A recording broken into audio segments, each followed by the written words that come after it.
Subscribe करंतु विपिन बिहारी सामल channel को press करंतु पाखरे थिबा बेल आइकन को जा फल रे प्रतिदिन अपलोड होउथिबा आध्यात्मिक कथावस्तु को आपण माने सुनि परिबे। ओम गुरुदेवाय नमः। ओम गुरुदेवाय नमः। ओम गुरुदेवाय नमः। सर्वप्रथमे से जगतर नाथ जगन्नाथ अखिल ब्रह्मांड पति भगत प्राण संपत्ति लीला पुरुषोत्तम रूप अनुपम अमृतमंता अदृष्ट द्रष्टा असरणे शरण सर्वकारणे कारण श्री कृष्ण केशवंकर अभय चरण अरविंद जुगले कोटि कोटि अनंत कोटि बार मानसिक भावरे भूमिपात साष्टांग दंडवत तत्परे एक कथावस्तु को दिन दिन धरी श्रवण करुथिबा समस्त सदात्मा दिव्यात्मा चिदात्मा ब्रह्म जिज्ञासु भाई भौणी गणंकु मोर हृदयर गभीरतम प्रदेशरु सश्रद्ध गुरुस्वामी प्रणाम प्रीति भरा नमस्कार। सजन वृंद गत अध्याय रे भागवत आलोचना आमे करुथिले जे देवर्षि नारद युधिष्ठिरंकु सबु कथा बुझेई देई शून्य मार्ग को चली गले।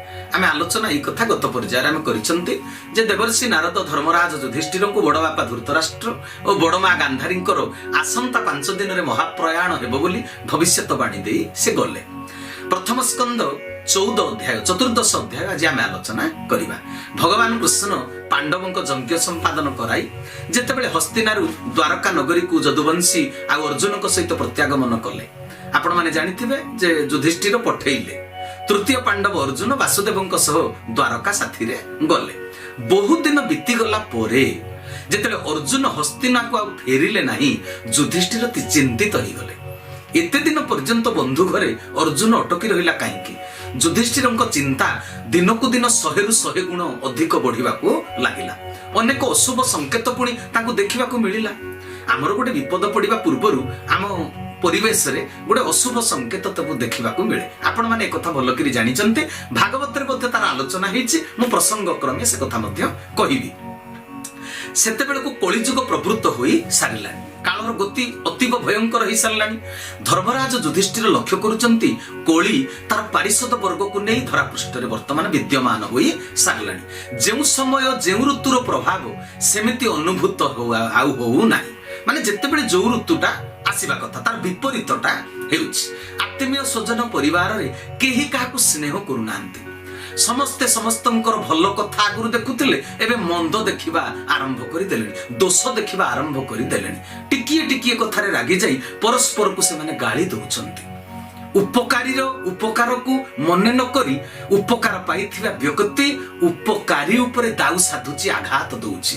तेणु सजन वृंद गोटे छोटिया उदाहरण टी आपन को देबे। छोट बेले मने कर 10म श्रेणी पढ़िबा पर्यंत मु हाथ रे भात खाउ नथिली। मो खुड़ी मते चामच रे खाइबा को दउथिले हाथ रे खाइबा को दउथिले स्नेह करूथिले।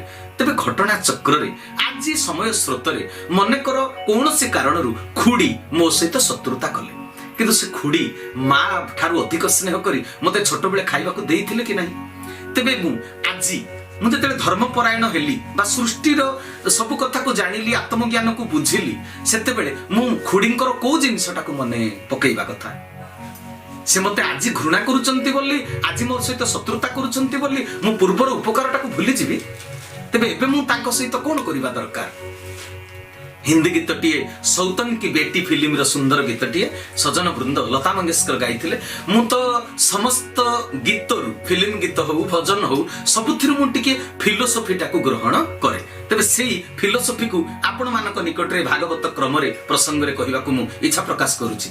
तबे उपकारी रो प्रत्येकटी मनुष्य भितर भल अछि आ मंद अछि दीटा जाक अछि किंतु शास्त्र कहिचते तू भल को देखिले भल हबु मंद को देखिले मंद हबु। तबे छोट अतीत रे मोर खुड़ी मोर जो उपकार करिथिले मोर जेजेबापा जेजेबा मोर जो उपकार करिथिले मु ताकू मने पकेइबी ना वर्तमान जो शत्रुता करूचंती एईटा मने रखी मु ताको सहित लढाई करिवि। सौतन की बेटी फिल्म रे से गीतटी कितने सुंदर भाव रे लता मंगेशकर गाइथिले। हम भूल गए रे हर बात मगर तेरा प्यार नहीं भूले। हम भूल गए रे हर बात मगर तेरा प्यार नहीं भूले। क्या क्या हुआ के साथ, क्या क्या हुआ दिल के साथ, मगर तेरा प्यार नहीं भूले। हम भूल गए रे हर बार, मगर तेरा प्यार नहीं भूले। बोलानंद कंद भगवान की, प्रभुंकर सदीच्छा पूर्ण हो बोला आनंद एक बार। तेरे सजन वृंद आमे कौन मन रखिया कथा, ए सुंदर गीतटी रे को फिलोसफी को लेखक बा कवि अप्लाई करिसंती, जाहाकू जी अतीत रे भल पाउथिले, जी जार उपकार करिछि। कहले हम भूल गए रे हर बात, मगर तेरा प्यार नहीं भूले। मु सब कथा भूली जाइछि, तू मो सहित शत्रुता करिछु, तू मो सहित केतेबेले मित्रता करिछु, केतेबेले मानवाभिमान हेइछि, केतेबेले तू मते जातना जंत्रणा देइछु, सब कथा मु भूली जाइछि। किंतु मु तोर भल पाइबा को भूली नाही। मो प्रति जो सुंदर मुहूर्त, अंतरंग मुहूर्त मो सहित कटेइछु, मते स्नेह देइथिलु, ममता देइथिलु, भावावेग देइथिलु, मोर दुख रे तू सांत्वना देइथिलु, से भल मुहूर्त गुडाक मो मने रखिछि। एइटा मते शास्त्र परामर्श करिसंती, एई कथा को ही मने रखिबा उचित। कवि दार्शनिक केडे सुंदर भाव रे गीत रे से कथाटी को देइचंती। कहले क्या क्या हुआ दिल के साथ, मगर तेरा प्यार नहीं भूले। ए हृदय सहित तू केते खेलिछु, केते दुख देइछु, समय चक्र रे केते बेले पाखकु पाखे आसीछु, केते बेले पाखरु दूरेई जाइछु। ए हृदय सहित तू केते खेल खेलिछु, केते जातना जंत्रणा आघात देइछु, मते आहत करिछु, किंतु मु सब कथा भूली जाइछि। तोर प्रेम को केवल मु माने रखिछि। एही कथा संसार कथा। जीवन रे सफलता लाभ करबा को हेले अन्य माने तुमर उपकार जहा करिसंती ताकू मने रख, तुमर शत्रुता करी जहा करिसंती ताकू मने रख नाही, किंतु सतर्क रहिबो। तेनु सजन वृंद कलिजुग प्रवेश करी चलीछि। युधिष्ठिर महाराज देखुचंती आगुरु लोक माने संसार रे आत्मीय स्वजन पड़ोसी समाजर लोक मानकर भल को देखुथिले, एबे मंद को देखिबा आरंभ करी देलेनी, दोष को देखिबा आरंभ करी देलेनी, टिके टिके कथा रागे जाई परस्पर को गाली दबा आरंभ कलेनी, परधन को लोभ कलेनी मनीष माने, अजथारे अदरकारी मिछ मध्य कहिबा आरंभ कलेनी, जीवन जीविका पाई लोके पाप करिबा आरंभ करिदेलेनी। सजन वृंद द्वापर जुगरे का घरे ताला पडु नथिला, त्रेतया जुगरे का घरे ताला पडु नथिला, कारण समस्ते संपन्न थिले, राजा महाराजा माने प्रजानुरंजन थिले, काहारी दुख किछि नथिला, अभाव रे पडिले सिना किए का घरु चोरी करिवो, तेनु अलगा जुगरे घरे ताला पडु नथिला। किंतु युधिष्ठिर देखिले घरे घरे एबे ताला पडिलानी, ब्रह्मावर्त भारत वर्ष रे ताला पडिलानी घरे घरे, तेनु कोली प्रवेश करी सारिलेनी। पिता माता बंधु बांधव पति पत्नी भाई भाउज भाई भाई भितरे कपट भाव सब देखा देलानी। प्राय परिवार रे प्रति समय रे कलह सुनिबा को मिलुची, सबुठे गंडगोल लागि रहिछि, प्रकृति रु अनिष्ट हेबार वर्तमान सूचना मिली गलानी। धर्मराज युधिष्ठिर द्वितीय पांडव भीम को पाखकु डाकी बसाइले, कहिले भीम रे वासुदेव कृष्ण को सहित अर्जुन द्वारका जाइछि, श्रीकृष्ण जेहेतु आमर सुहृद बंधु, तेनु तांको परिवेश परिस्थिति रे परिवार रे केमिति से बंचिचंती केमिति अछंती ताकू देखिबा पई ताकू पठाइथिली। दीर्घ 7 मास बीती गला, ए पर्यंत से फेरिला नाही काहेकि? देवर्षि नारद कहि जहा जाइथिले से समय कोन प्रकृति रे आसी गलानी, मते काहेकि एमिति विभ्राट सब संसार रे देखा जाउछि। भगवान श्रीकृष्ण कोन देह त्याग करि सारिलेनी कि रे भीम? तांकरी कृपारु आमे धन संपद ऐश्वर्य ख्याति कीर्ति सब पाइछंती रे भाई। भीमसेन तू अति बलवान, देखिलु प्रकृति केमिति सब विलक्षण परिदृश्य कराउछि, तो भितरे आउ जीवन धारण करिवार उत्साह आसुछि। तू जेते बलवान हेतिले भी मते सत कथाटी कह, मो भितरे आउ बंचिबा को काहेकि के जानी इच्छा हो नाही।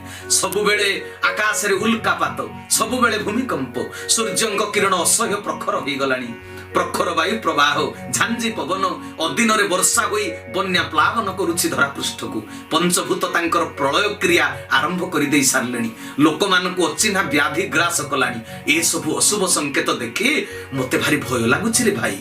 मो भली स्थिर धीर शांत चित्त मनीष मध्य एबे अस्थिर होई जाउछि भीमसेन। बाम जंघ, बाम भुज, बाम आखि मोर बारंबार काहेकि के जानी डेमुछि, छाती मोर थरुछि रे भीम। कोन अनिष्ट घटिबार अछि, कोन किछि वित्पात होई जिबार अछि, मते सेही भली सूचना मिलुछि। कोन करणीय कर्तव्य वर्तमान मोर करिबा को अछि, कोण जगत मु कोण देखुची जानू भीम मते कोण देखा जाउची स्वान शृगाळंकरारे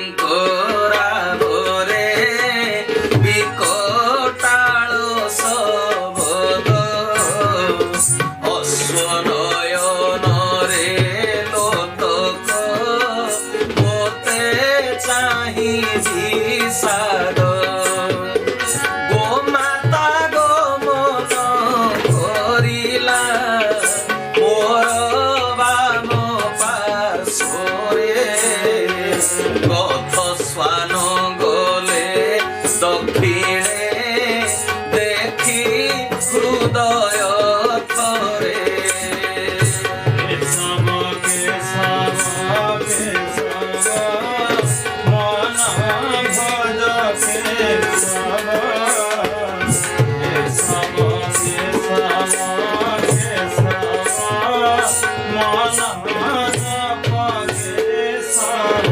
भगवान की प्रभुंकर सदी इच्छा पूर्ण है बोलानंदे कमार महाराज धर्मराज युधिष्ठिर प्रिय द्वितीय पांडव भाई भीम को पाखरे बसई कहउचंती कहले भीम रे मते एई गुडा को सब देखा जाउची सजन वृंद आम भारतीय संस्कृति रे अनेक विश्वास सब रहिछि जाहाकू अमूलक भित्तिहीन बोली कुहा जाई पारिबो नाही प्रकृति सहित मनुष्य जीवनर निबिड़ संपर्क आकाश रे मेघ उठेले बात दोष थिबा मनिषर अंटा बथा हुए आंठू गंठी बथा हुए आपण माने भल करिया कथा जानिथिबे राति पाहिबार सूचना दियंती को माने हमकु काऊ माने गंजा बुबाए घरर कोनोसी विपद आसीबार थिले गुहाळे बंधा होइथिबा गाई जानि पारे गृहकर्ता को चाहि से लुह गडाई ए कथा हम भारतीय दर्शन रे अछि भारतीय माने दिनचर्या रे आपण माने कथा लक्ष्य करी थिबे विपद आसन्न प्राय हेले बिलुआ कुकुर माने विकटाळ शब्द करी बोबांती एई कथा युधिष्ठिर मध्ये देखुचंती आ सान भाई के कहउचंती घोड़ा कांद कांद मुहरे युधिष्ठिर को चाहि देला युधिष्ठिर घोड़ार मुह को देखिले से कांदुची गाई मनीष बाम पाखरे देई गले अशुभ युधिष्ठिरंक बाम पाखे गाईटे चली जाउची गध डाहाण पटे गले अशुभ युधिष्ठिरंक डाहाण पटे चली गला गध युधिष्ठिर आहुरी भीम को कहउचंती मु कोन देखुची ए जो अशुभ संकेत राति रे रावंती कपोत काक पेचा सकळ नदियंती निद्रा जीवाकू सूचना ओ मंगल चतुर्दिग दिशे धूसर घन मेघ बिजुली सूर्य चंद्र घेरी बलय दिए अंतर जानी चारियाड़ दिशे अंधार धूली झड़ प्रकोपे गोमाता नदिए गोरस भरा पुरिला पापे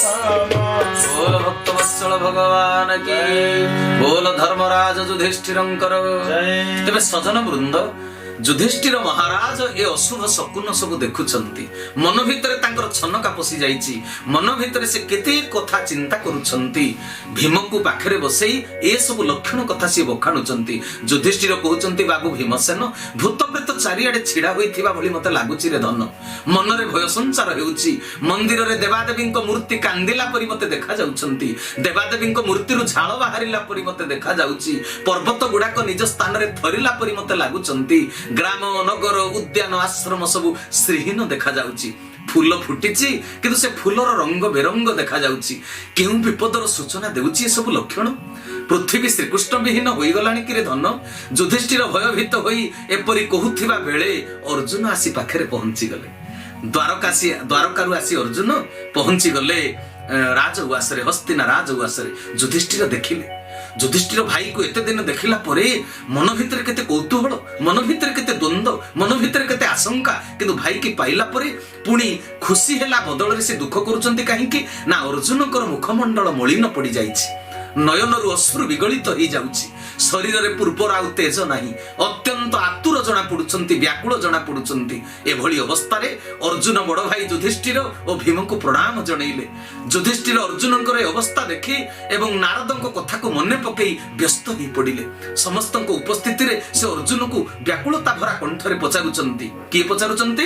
ଯୁଧିଷ୍ଠିର ଅର୍ଜୁନକୁ ପଚାରୁଛନ୍ତି, କହରେ ଅର୍ଜୁନ କିମ୍ପା ଦୁଃଖ ମନ କିମ୍ପାଇ ନୟନ ଛଳ ଛଳ ନ କହୁ ବଚନ ଦେହ ତେଜହୀନ ପ୍ରାଣ କାହିଁକି ଏତେ ବ୍ୟାକୁଳ ପାର୍ଥ ବୀର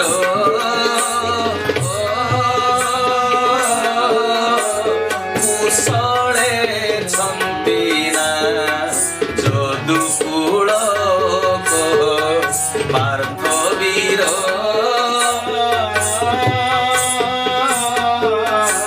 କୁଶଳେ ଛନ୍ତିନା ଯଦୁକୂଳ। ପୁରାନନ୍ଦ କନ୍ଦ ଭଗବାନ କି ପଚାରୁଛନ୍ତି, କହିଲେ ଯଦୁକୂଳରେ ସମସ୍ତେ ଭଲରେ ଅଛନ୍ତି ତ? ବାସୁଦେବ ଶ୍ରୀକୃଷ୍ଣ ଭଲରେ ଅଛନ୍ତି ତ? ଅର୍ଜୁନ ତୋ ମୁହଁ କାହିଁକି ମଳିନ ଦେଖାଯାଉଛି? ତୋର କଣ ହେଇଛି? ପ୍ରକୃତରେ କୃଷ୍ଣଙ୍କର କିଛି ଅସୁବିଧା ହେଇଛି ନା ତୋର ଦେହ ଖରାପ ହେଇଛି? କଣ ହେଇଛି ତୋର? ଆଉ ପଚାରୁଛନ୍ତି ପୁଣି ଯୁଧିଷ୍ଠିର ପଚାରୁଛନ୍ତି ଅର୍ଜୁନକୁ, 16 ସହସ୍ର ରାଣୀ ଭ୍ରାତା ହଳ ପାଣି ଅଜାଉ ଗ୍ରସେନ ସ୍ତ୍ରୀ ଉଦ୍ଧବ ପିତା ମାତା ପୁତ୍ର ନାତିଙ୍କ ସହିତ ଶାନ୍ତିରେ ଛନ୍ତି ନା ବାସୁଦେବ ସବ୍ୟସାଚୀ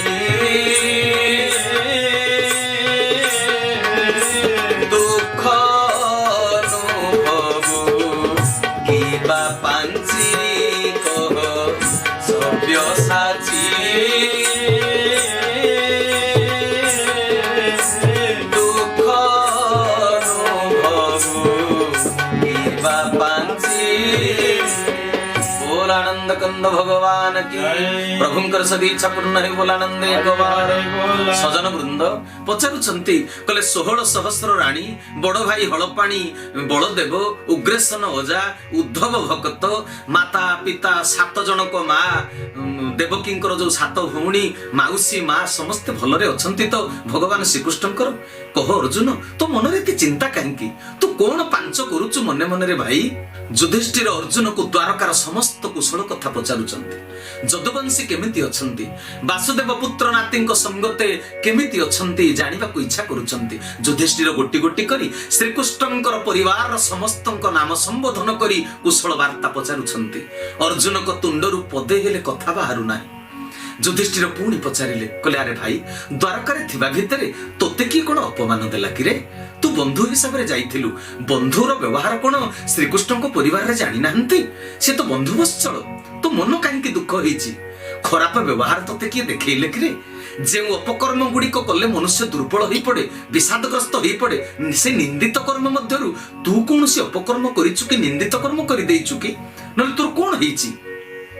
से निंदित कर्म गुड़िक कौन ताहा भागवत रे स्पष्ट भाव रे उल्लेख अछि। युधिष्ठिर अर्जुन को कहउछंती, तेबे से निंदित कर्म गुड़िक कौन कौन?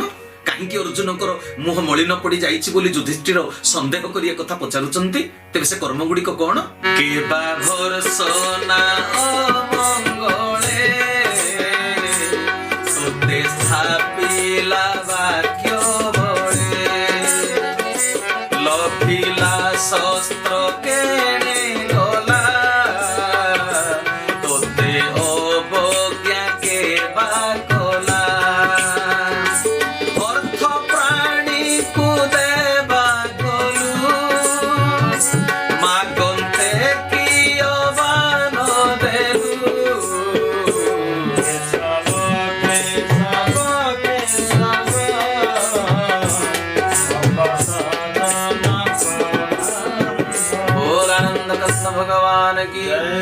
ସ୍ୱାମୀଙ୍କର ସଦି ଇଚ୍ଛା ପୂର୍ଣ୍ଣ ହେଉ ବୋଲ ଆନନ୍ଦେ ଏକବାର। ତେବେ ସଜନ ବୃନ୍ଦ, କୋଉ କୋଉ ନିନ୍ଦିତ କର୍ମ କଲେ ମଣିଷ ମଳିନ ପଡିଯାଏ, ଆପେ ଆପେ ଶୋଚନାରେ ଡୁବିଯାଏ, ବୁଡିଯାଏ। ସେ ପଚାରୁଛନ୍ତି, ହେ ଅର୍ଜୁନ, ତୋ ପରି ପ୍ରବଳ ପରାକ୍ରମୀ ଯୋଦ୍ଧାକୁ କିଏ ଭର୍ତ୍ସନାର ବାକ୍ୟ ବାଣ ଶୁଣାଇ ଗାଳି ଦେଲା କିରେ? ଯେଉଁ ଗାଣ୍ଡିବ ଧନୁ ପାଇଁ ତୁ ବିଶ୍ୱ ବିଜୟୀ ଅଦ୍ୱିତୀୟ ଯୋଦ୍ଧାର ପରିଚୟ ବହନ କରିଥିଲୁ, ସେ ଅସ୍ତ୍ର କଣ ତୋ ହାତରେ ଆଜି ନାହିଁ? ସେ ଅସ୍ତ୍ର ତ ଅଛି, ସେ ଅସ୍ତ୍ରରେ କଣ ଗାଣ୍ଡିବରେ ଆଜି ଶକ୍ତି ନାହିଁ କିରେ? ଯୋଦ୍ଧାର ସ୍ୱାଭିମାନ ହେଉଛି ତାର ଅସ୍ତ୍ର।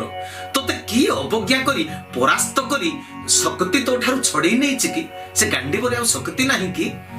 তো ମୁହଁ ଶୁଖିବାର କାରଣ କଣ ମତେ କହରେ ଟିକେ ଭାଇ, ଭାରି ବ୍ୟାକୁଳ ଲାଗୁଛି। ଆଉ ଗୋଟିଏ କଥା, ଉତ୍ତମ ମଣିଷର କର୍ତ୍ତବ୍ୟ ହେଲା ଅନ୍ୟକୁ ସାହାଯ୍ୟ କରିବା, ସତ ପାତ୍ରରେ ଦାନ କରିବା। ତୁ ଦାନ କିଏ ମାଗିଲା ଏବଂ ତୁ ଆଉ ଦେଲୁନି କିରେ? ତୁ ଦାନୀର ପରିଚୟ ବହନ କରି ପାରିଲୁନି? ଚନ୍ଦ୍ରବଂଶୀର ପରିଚୟ କଣ ତୁ କଣ ହୃଦୟଙ୍ଗମ କରି ପାରୁନାହୁଁ? ତୋ ଦ୍ୱାରା ଏମିତି ଭୁଲ ହେଇଗଲା କି? ଯାହାର ଦରକାର ନାହିଁ ତାକୁ ଯାଚିକିରି ଦେଲୁ, ଯାହାର ଦରକାର ଅଛି ତାକୁ ତୁ ଅଥଚ ସାହାଯ୍ୟ କରି ପାରିଲୁ ନାହିଁ। ଏପରି ବ୍ୟତିକ୍ରମ ତୋତେ ଦେଖାଦେଲା କିରେ? ତୋ ଦ୍ୱାରା ଏଥିମଧ୍ୟରୁ ଏତେ କଥାରୁ କୋଉ ଭୁଲ ହେଇଛି କହରେ ଭାଇ? ଆଉ କଣ କଲେ ଲୋକ ଦୁଃଖିତ ହୁଅନ୍ତି ସେ କଥା ମଧ୍ୟ ଯୁଧିଷ୍ଠିର ପୁଣି କହୁଛନ୍ତି। ଭାଗବତର ସୁନ୍ଦର ଉଲ୍ଲେଖ।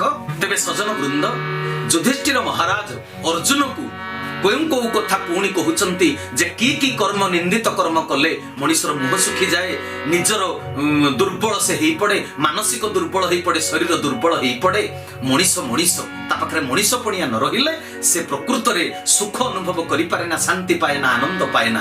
ତେବେ ସେ ନିରାନନ୍ଦର କାର୍ଯ୍ୟ, ବିଷାଦଗ୍ରସ୍ତ ହବାର କାର୍ଯ୍ୟ, ଅପମାନିତ ନିନ୍ଦିତ କାର୍ଯ୍ୟ କଣ କଣ କଲେ ତାର ପରିଣତି କଣ ହୁଏ? ଅର୍ଜୁନ କାଳେ ସେଗୁଡାକ କରି ପକେଇଛନ୍ତି ବୋଲି ଯୁଧିଷ୍ଠିର ସନ୍ଦେହ କରି ଯୋଉ ପଚାରୁଛନ୍ତି। ଆଉ ଯାହା ବାକି ରହିଲା ପରବର୍ତ୍ତୀ ଏପିସୋଡରେ ଆମେ ତାର ଆଲୋଚନା କରିବା। ଆଜି ସମୟ ହେଇଯାଇଛି, ସମୟ ଅନୁସାରେ ଆଜିର କଥାବସ୍ତୁକୁ ଏଇଠି ବିଶ୍ରାମ ଦେଉଛି। ହରି ଓಂ ତତ୍ସତ୍, ହରି ଓಂ ତତ୍ସତ୍, ହରି ଓಂ ତତ୍ସତ୍। ଶ୍ରୀକେଶବାର୍ପଣମସ୍ତୁ, ଶ୍ରୀକେଶବାର୍ପଣମସ୍ତୁ, ଶ୍ରୀକେଶବାର୍ପଣମସ୍ତୁ। ଶ୍ରୀକେଶବ ଶରଣମ୍, ଶ୍ରୀ ଗୁରୁସ୍ୱାମୀ ଶରଣମ୍, ଶ୍ରୀ ଚରମନାଥ ଶରଣମ୍। ସମସ୍ତଙ୍କୁ ଏ ସମୟ ପାଇଁ ବିଦାୟକାଳୀନ ସପ୍ରେମ ଗୁରୁସ୍ୱାମୀ ପ୍ରଣାମ, ପ୍ରୀତି ଭରା ନମସ୍କାର।